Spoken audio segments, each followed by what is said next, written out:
Defense Minister Anita Anand is making an announcement at CFB Trenton regarding Canada's response to the war in Ukraine. Let's listen in. This is my first visit to this community since being appointed as the Minister of National Defense. And I truly appreciate the opportunity to learn more about how the Canadian Armed Forces members stationed here are keeping Canada and North America safe and helping to uphold our collective security, including the work that they are doing in response to the crisis in Ukraine. Since Putin launched his full-scale invasion of Ukraine 2 months ago, CFB Trenton has served as the departure point for much of the military aid that Canada has been providing to Ukraine to fight and win this war. Malgré une situation en constante évolution, je sais que vous restez prêt à I know that you remain ready to continue to defend Canada and our allies and partners.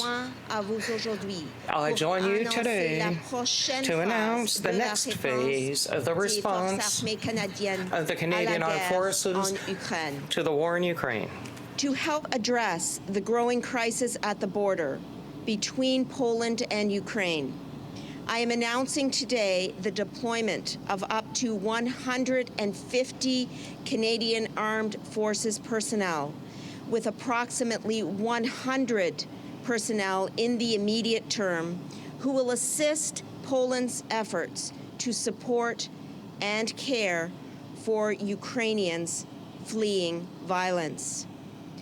The majority will come from Edmonton and Kingston and through here in Trenton in the coming days.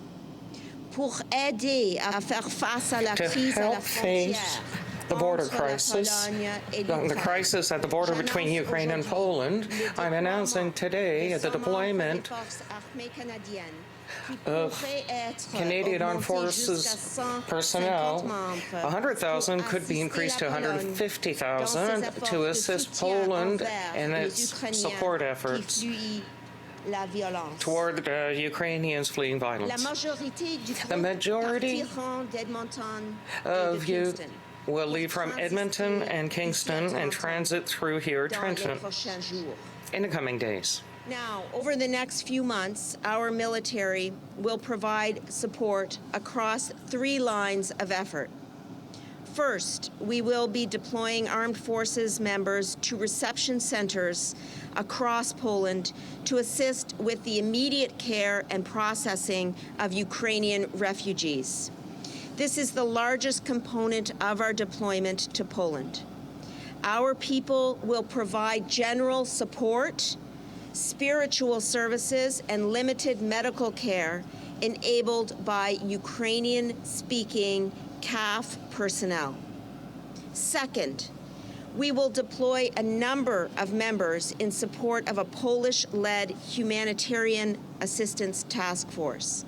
We will work with military members and other government representatives from Canada, from Poland, and from other allies to synchronize efforts from more than 100 multinational humanitarian agencies to ensure that Ukrainians fleeing the war receive the best support possible.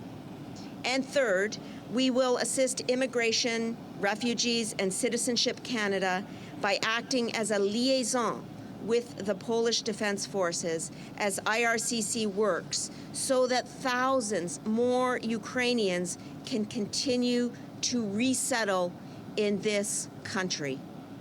Premièrement, nous allons déployer des membres des forces armées canadiennes dans des centres en Pologne afin de contribuer in reception centers in Poland to do immediate treatment of Ukrainian refugees. It's the largest component of our deployment in Poland. Our personnel will provide general support, spiritual services, and some medical care with the help of Ukrainian-speaking members of the CAF. Secondly, we will send some of them to help with a Polish-led humanitarian task force. And third, we will help Immigration, Refugee, Citizenship Canada by providing liaison with Polish Defense Forces, while IRCC works so that thousands of other Ukrainians to continue to reestablish in Canada.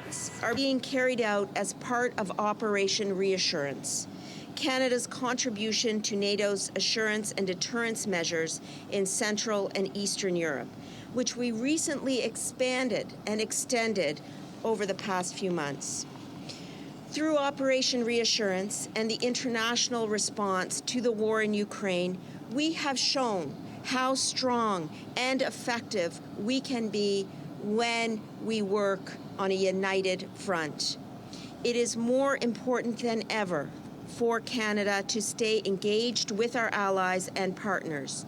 And through Budget 2022, we have committed another $500 million worth of military aid to Ukraine. And that is on top of the $110 million that we have pledged thus far, so that our Ukrainian friends have the equipment that they need to keep fighting this war and to win. Nous fournissons également jusqu'à $1 milliard provided up to $500 million in military aid to ensure resilience and stability in Ukraine, as well as new measures aiming to temporarily re-establish Ukrainians here to Canada on a path to permanent residence for eligible applicants. With the international community, we've also imposed a series of sanctions against Putin and those who support him. We are continuing to support the Ukrainian population, and we are asking Putin to be accountable, along with those who support him. As this crisis continues to unfold, we will keep working with the international community to respond effectively, and we will keep ensuring that our military has what it needs to protect and to defend Canada. To this end, through Budget 2022, we announced more than $8 billion in new funding for our military and the communications security establishment. We will also undertake a review of defense policy to ensure that we remain ready to meet current and emerging threats here at home and around the world. Okay, listening in live, Minister Anita Anand is at CFB Trenton announcing the deployment of up to 150 troops to aid Poland in their assistance with Ukrainian refugees fleeing violence. We'll have, of course, more on that announcement throughout the morning.